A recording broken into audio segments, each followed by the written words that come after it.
Assalom, suyumli qarindoshlarım. Men Mihray Rahman. Hammanglarning Ramazon kuniga muborak bo'lsin. Biz kitob o'qish munbiridan Muhammad payg'ambarimizning hayot tarixiga munosabatlik kitob Shirin buloq degan serani bevosita o'qib tarqityapmiz. Navbatda biz musulmonlarning Makkaga qarab yo'lga chiqishi degan mazmunda oldin qatim to'xtagan mushu mazmundan boshlaymiz. Undaq bo'lsa, diqqatimiz bevosita tarqitishli bo'lsin. Musulmonlarning Makkaga qarab yo'lga chiqishi. Payg'ambar sallallohu alayhi va sallam musulmonlar bilan Makkaga qarab otlanib Zulhul layfiga barganda kishilarga o'zining urushga chiqmaganligini bildirib qo'yish uchun hariya azohatda hajda qurbonlik qiladigan mollar ga qilada, ya'ni qilada degan so'zning ma'nosi belga deb izoh beribdi. Osti va tugisining lokisidan kichikina ishilib uningga an soldi. An degan gapning ma'nosi izohatda ayni davrda Makkada qurbonlik qilinadigan mollardan azroq qon eqitib, bu mollar jangda ishlatiladigan qatnash qurol emas, balki Makkada qurbonlik qilinadigan hadiya deganni uqtirish uchun an silib qo'yadigan odat bor edi, debdi. Ondan shu yerda umraga ihrom bog'ladi va Xuzoa qabilasidan bir kishini Qurayshlar to'g'riliq ahvol egallashga oldin mang'uzivatdi. Payg'ambar sallallohu alayhi va sallam Osmonga yetib kelishiga yiliqqa odam qaytib kelib, Kayb ibn Lu'ad jamoati sana habashlarni yig'ib qo'shin tashkillab etibdi. Ular sen bilan urush qilib, sening Baytullohga kirishingni to'smoqchi ekan, dedi. Buni anglab Payg'ambar sallallohu alayhi va sallam sahobalar bilan maslahatlashdi. U biz Makka mushriklariga yordamda bo'lganlarning yurt mahallasiga hujum qilib zarba beraylikmi? Agar ular qarshilik ko'rsatmay taslim bo'lsa, g'am qayg'uga mubtalo bo'lib asirga tushadi. Navoda qarshilik ko'rsatsa, ularning beshini Alloh o'z olgan bo'ladi yoki Baytullohga udul yo'l ichib ilgirlab beramdi. Oldimizni to'sqanlarni shu chaqda bir taraf qilarmiz, dedi. Bu chaqda Abu Bakr radhiyallohu anhu Allah va Allohning payg'ambari obdan biladi. Bu umra qilg'ilik, biz umr qilg'ilik keldik. Birov bilan urush qilib kelmadik. Lekin bizni Baytullohdan to'sqanlar bilan urushayli. Bo'lmasa, dedi payg'ambar sallallohu alayhi va sallam. Undaq bo'lsa, mangayli, dedi. Shuning bilan ular yo'lga chiqdi.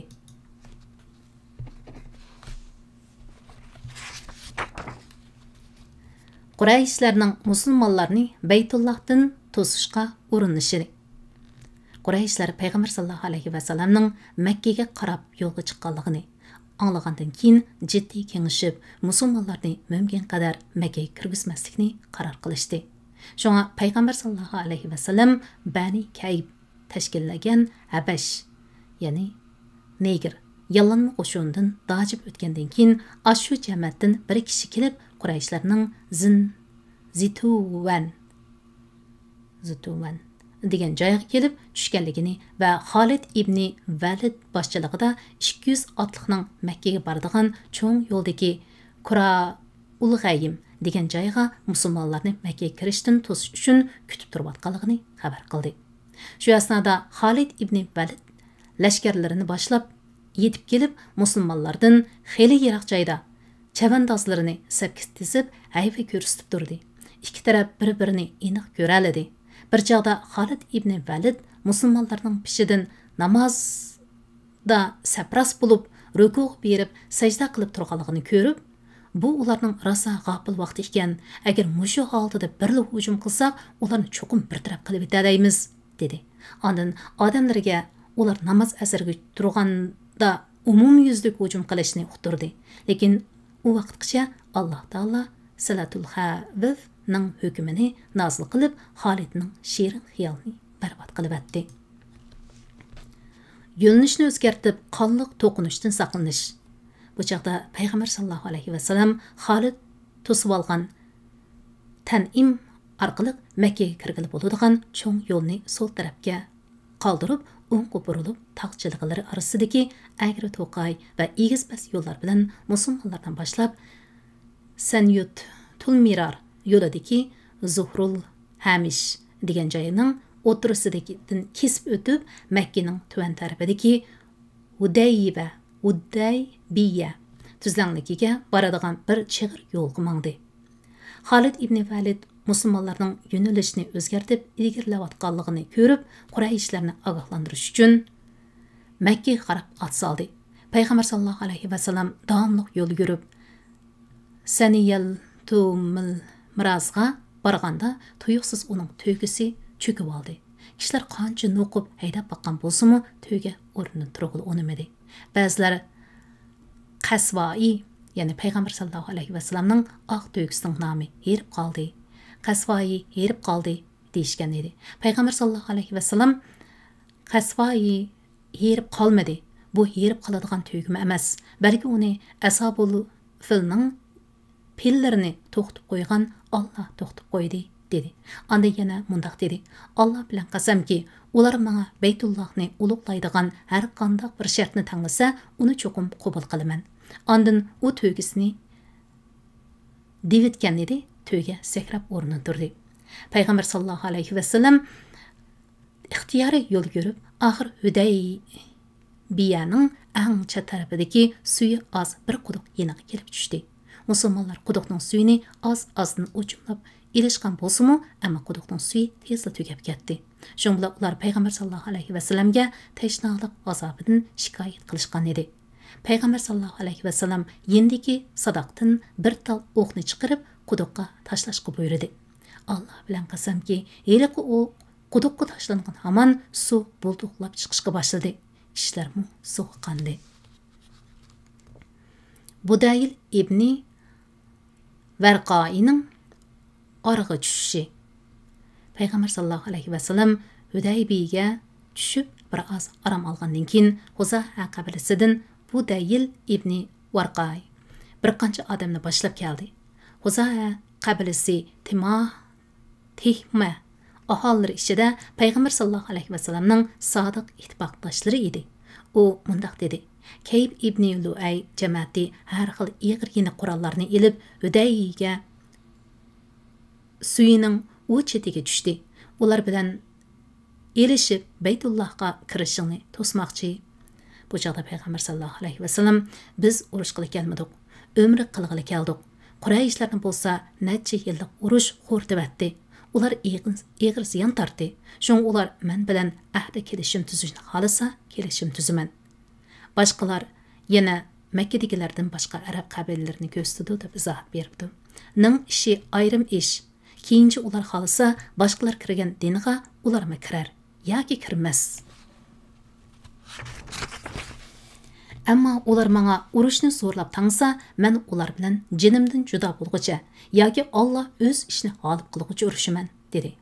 Bu deyil Payg'ambar sallallohu alayhi vasallamga deganlaringni Qurayshlarga cho'qim yetkazaman deb chiqib ketdi va Payg'ambar sallallohu alayhi vasallamning yendan chiqqan beti Qurayshlar bilan uchrashib, men hozirla ahu odam, ya'ni Payg'ambar sallallohu alayhi vasallam demakchi deb izoh beribdi. Ning yenidan keldim. U menga ba'zi gaplarni qildi. Xalsanglar aytaman dedi. Sorundagi ba'zi kam aql kishilar bu dayilning gapini anglamayla.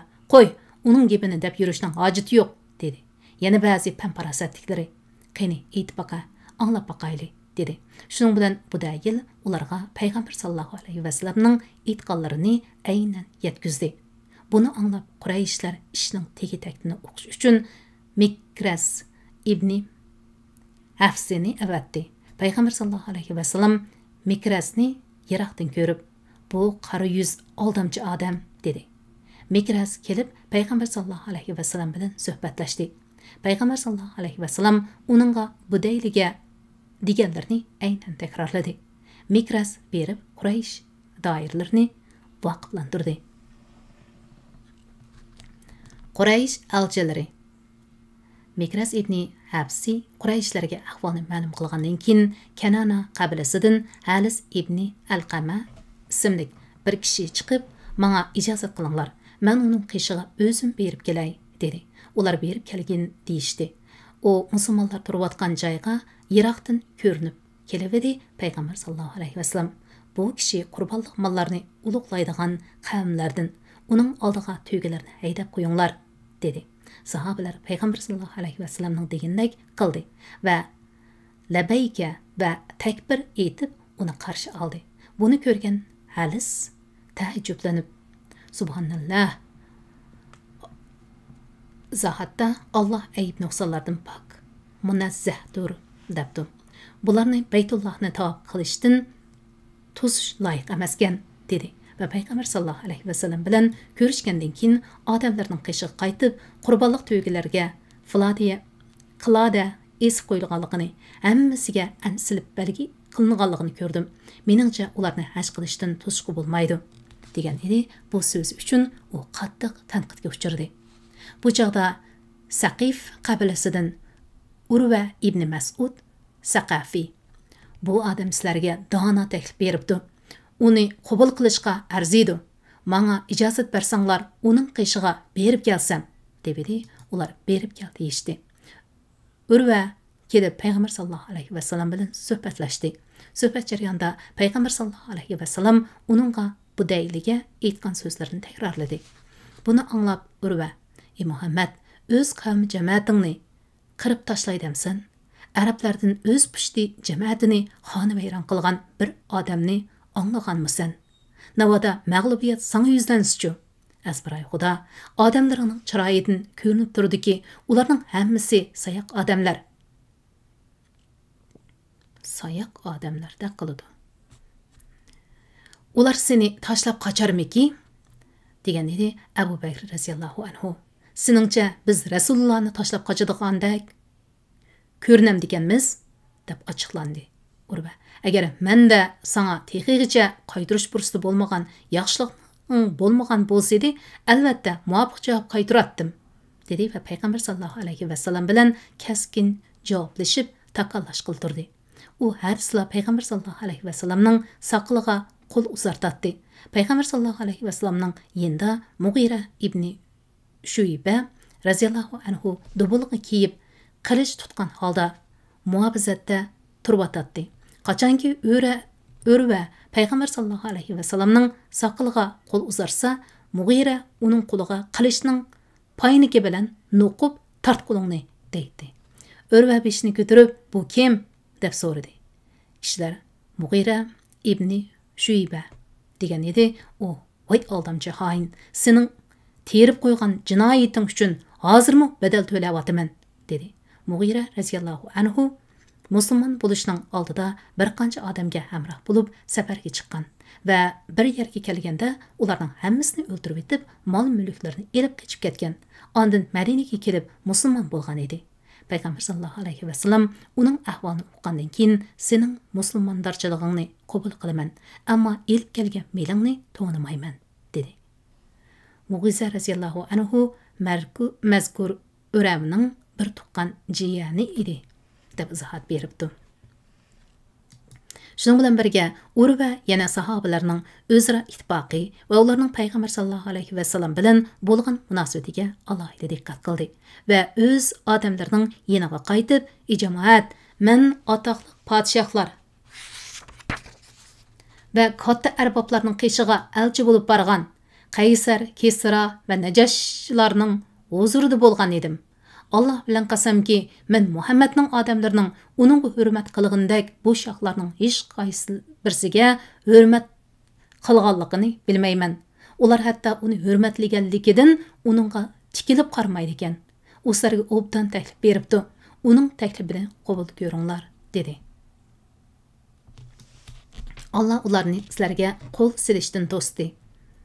Quraysh tarafdan bir qancha urush xumar asabiy tantak yosh boshliqlarining sulhiy tuzishga mayli bo'layotganligini ko'rib, sulhiy kelishimning imzolanishiga to'sqinlik paydo qiladigan muvaffaq bir tadbir ustida o'ylandi.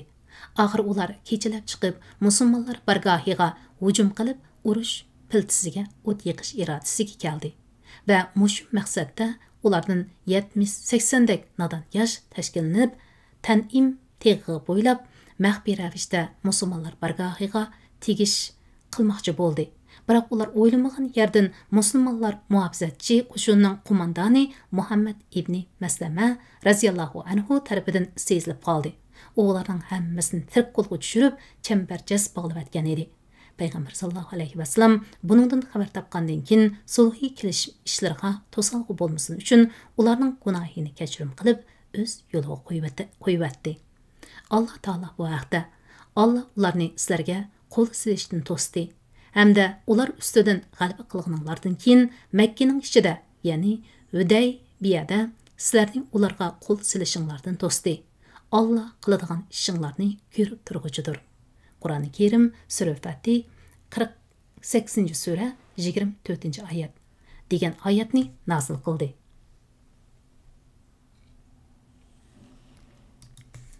Osman ibn Affan raziyallohu anhu Quraysh tarafga elchi bo'lib bordi. Bu chaqda payg'ambar sallallohu alayhi vasallam Qurayshlarga o'zining maydonini va bu qitimqi safarning asosiy nishonini uqtirib qo'yish uchun Makkaga elchi kirgizishni o'yladi. So'ng u Umar ibn Hattob raziyallohu anhu ni chaqirib Makkaga kirgizmoqchi bo'lgan edi. Umar raziyallohu anhu: "Ey Rasululloh, agar men Makkada zarbiga uchursam, Bani Kayb jamoatidan menga hissashlik qiladigan odam yo'q. Shunga sen Osman ibn Affani avatgin. Uning urug' tuqqanlarining hammasi Makkada, elchilikni obdan qamlashtirdi" deb o'zra aytdi. Shun bilan payg'ambar sallallohu alayhi vasallam Osman raziyallohu anhu ni chaqirib, uni Qurayshlarga elchilikka avatadiganligini uqtirdi va Qurayshlarga bizning urush qilib kelmaganligimizni, faqat umra haj qilish uchun kelganligimizni uqtirgin va ularni islomga chaqirgin dedi. Hamda uni Makkadagi barliq mo'min ayollar bilan ko'rishib, ularga fathi bishoratini yetkazishga va u yerdagi kishilar iymonni yushirib yurmasin uchun ularga Allohning bu dinni Makka tuprog'ida hamon ustunlik ega qilganligidan xabar berishga buyurdi. Shun bilan Osman raziyallohu anhu elchi bo'lib Makkaga yurib ketdi. Bir chaqda Baldaha degan yerga yetib keldi va u yerda Qurayshlardan ba'zi kishilarni uchratdi. Ular "Nega ketyapsan?" deb so'ragan edi. Osman raziyallohu anhu: "Rasululloh meni elchilikka avatdi" dedi. Ular "Aq yo'l bo'lsin, yo'ling ravon bo'lgin" deyishdi. Abban ibn Said ibn As degan kishi Osman raziyallohu anhuning oldiga chiqib, uni qarshi oldi. Ondan uningga boshpana bo'lib, etini to'qib Osmanni mindirdi.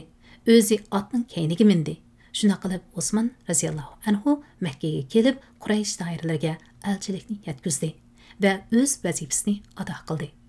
Qurayshlar uni Baytullohni tavob qilib qaytishga taklif qilgan edi. U payg'ambar sallallohu alayhi vasallam tavob qilish fursatiga erishmaguncha o'zi yolg'iz tavob qilmaydiganligini aytib, Baytullohni yolg'iz tavob qilishga unamadi. Osman ibn Affan raziyallohu anhuning o'ldirilganligi haqida o'zga so'zlar tarqalganligini va Rizvon bayiti. Qurayshlar Osman raziyallohu anhuni kechiktirib qo'ydi. Ehtimol ular hozirgi vaziyat haqida o'zaro muzokara qilishib, bir mavqega kelib bo'lgandan keyin ondan Osman raziyallohu anhu elib kelgan elchilikka muvofiq javob qaytarish maqsadida uni kechiktirib qo'ygan bo'lishi mumkin edi. U mo'ljaldagidan ziyoda kechikib qoldi. Vaqt uzargan sari musulmonlar orasida Osman o'ldirilibdi degan o'z so'zlar tarqaldi. Payg'ambar sallallohu alayhi vasallam bu so'zlarni anglab, biz ular bilan tig'motiq elishmaguncha hargiz qaytmaymiz dedi. Ondan sahobalarni yig'ib, hammaylarni bay'at, hayot mamatliq ahda berishga chaqirdi. Shun bilan payg'ambar sallallohu alayhi vasallamga bay'at berish harakati qo'zg'alib ketdi. Ularning hammasi qat'iy qochmaslikqa bay'at berdi. Ayrim bir bo'liklari oxir nafasgacha jang qilishga bay'at berdi. Payg'ambar sallallohu alayhi vasallamga tunji bo'lib Abu Sinanil Asadi raziyallohu anhu bay'at qildi. Orqadan Salima ibn Akva raziyallohu anhu o'limga bay'at qildi. U bir kunda 3 qitim, ya'ni atiganda bir, tushda bir va kashda bir qitim bay'at berib, o'ligicha ilishadiganligini ta'kidladi. Payg'ambar sallallohu alayhi vasallam o'ng qo'lini so'l qo'li ustiga qo'yib, "Mana bu Osman uchun" dedi. Keyincha Osman raziyallohu anhu o'zi kelib qayta bay'at berdi.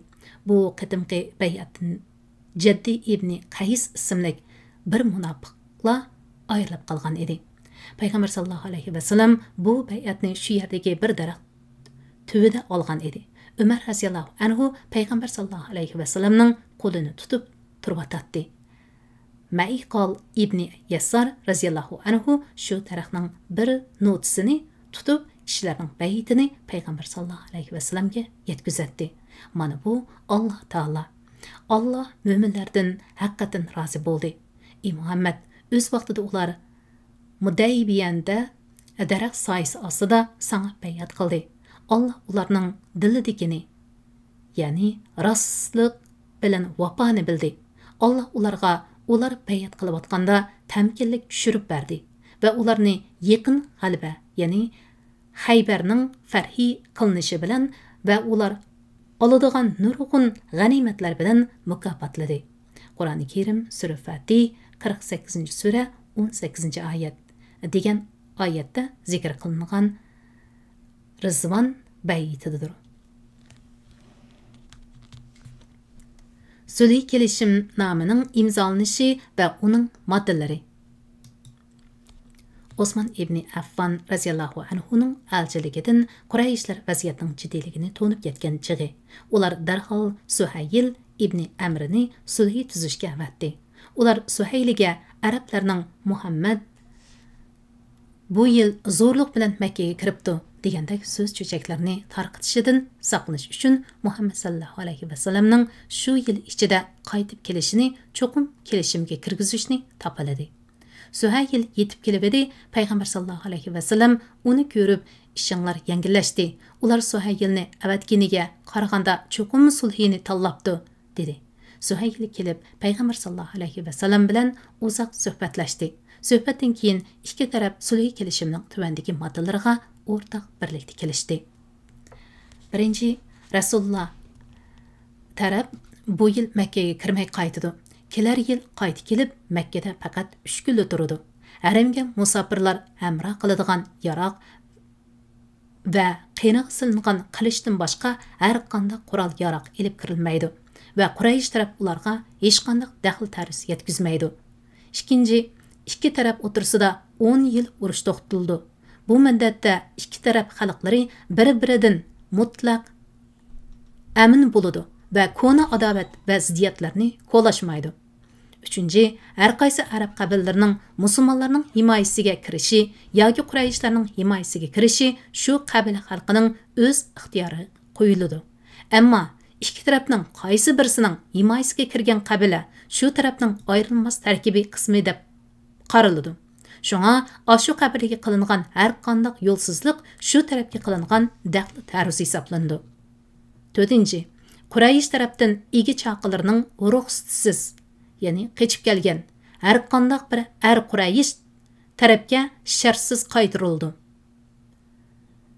Quraysh tarafdan qechib kelgan har qanday bir Quraysh tarafga shartsiz qaytarildi. Ammo musulmonlar tarafdan ular tarafga qechib borsa, ular u arni qaytarib bermaydi. Kelishimnomining moddalariga ikki taraf o'rtaq birlikda kelib bo'lgandan keyin payg'ambar sallallohu alayhi vasallam Ali ibn Abu Talib radhiyallohu anhuni chaqirib shartnomani yozishga buyurdi. U qo'liga dubat va siyohni ilib Bismillahirrahmanirrahim, nəhayət şəfqətli mehribon Allahның ismi bilan boshlayman deb yozgan edi. Suhayl azbiray xudo al-Rahmin degan so'zni al-Rahman to'nimaymiz. Sen uni, ya'ni Bismillah, ey Allah, sening isming bilan boshlayman deb yozgin, dedi. Bu ularning tabarruk so'zi edi. Payg'ambar sallallohu alayhi vasallam Ali radhiyallohu anhuni Suhaylning degandek yozishga buyurdi. Ali radhiyallohu anhu Allah'ның payg'ambari Muhammad sallallohu alayhi vasallam shuningga sulh qildiki deb yozgan edi. Suhayl payg'ambar sallallohu alayhi vasallamga biz sening payg'ambarligingni e'tirof qilgan bo'lsak, sen bilan urushib, Baytullohdan to'sib yurmaydi. Shunga uni Muhammad ibn Abdullah deb yozgan, dedi.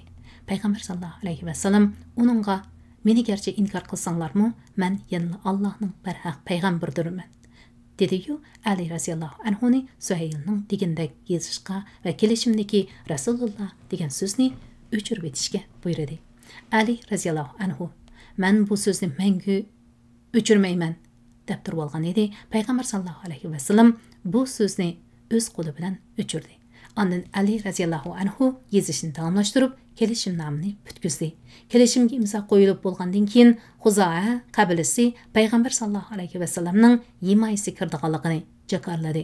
Ular kitobimizning beshida aytganimizdek Abdul Muttallibning davridan tortib Bani Hashim jamoatining ittifoqdoshlari edi. Ularning bu ishlari ular o'tirsidagi oshikona ahdini texmu chingitdi. Bani Bakri qabilasi Qurayshlarning himoyasiga kirdi. Abu Jandalning qaytirilishi. Sulhinoma bitirilayotgan paytda Quraysh elchisi Suhayl ibn Amrning o'g'li Abu Jandal Koyza kishanlarini so'rab Makkaning tuvan tarafidan chiqib kelib musulmonlar orasiga o'zini atdi. Suhayl buni ko'rib, "Mana bu qaytirishga tegishli tunji odam" dedi. Payg'ambar sallallohu alayhi vasallam "Biz tegi sulhinomani bitirish bo'lmadi" degan edi. Suhayl "Undaqda men sen bilan hech qanday kelishim imzolamayman" deb turib oldi.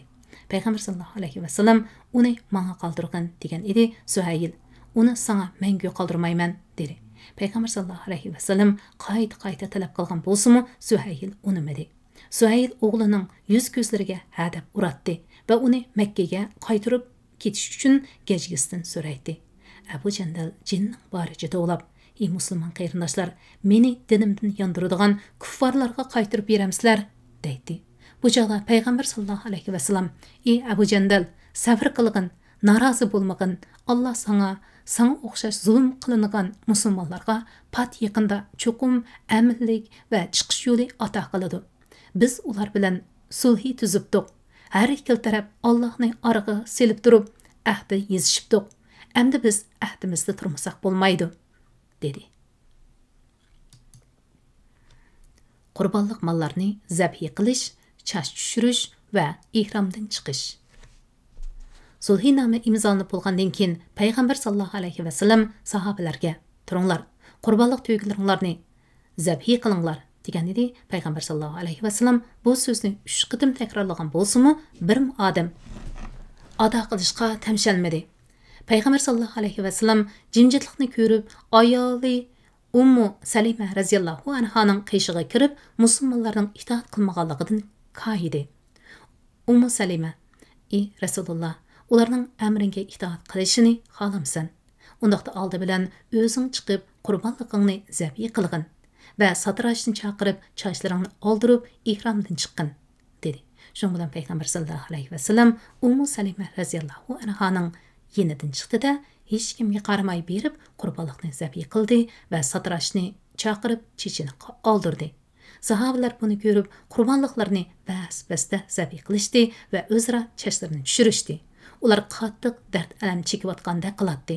Ular o'xshashla 7 odam bir to'yga yoki bir kala qurbonlik qildi.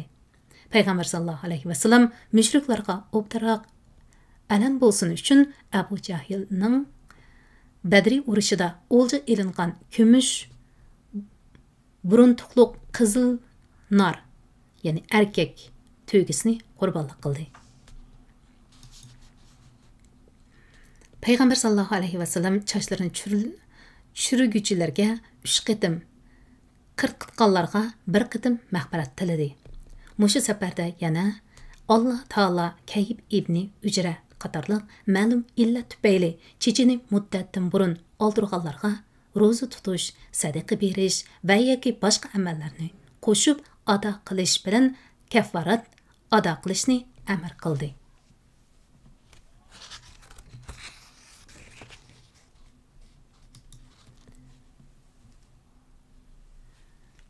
Xo'sh, qarindoshlarim, unda bo'lsa, bevosita tarqitishni mushada to'xtay. Atilakka Alloh buyursa, muhojir ayollarni qaytirib berish taklifining rad qilinishi degan mazmundan boshlab o'qiymiz. Hammanglarning mushu vaqti xayrli bo'lsin. Allohga omonat.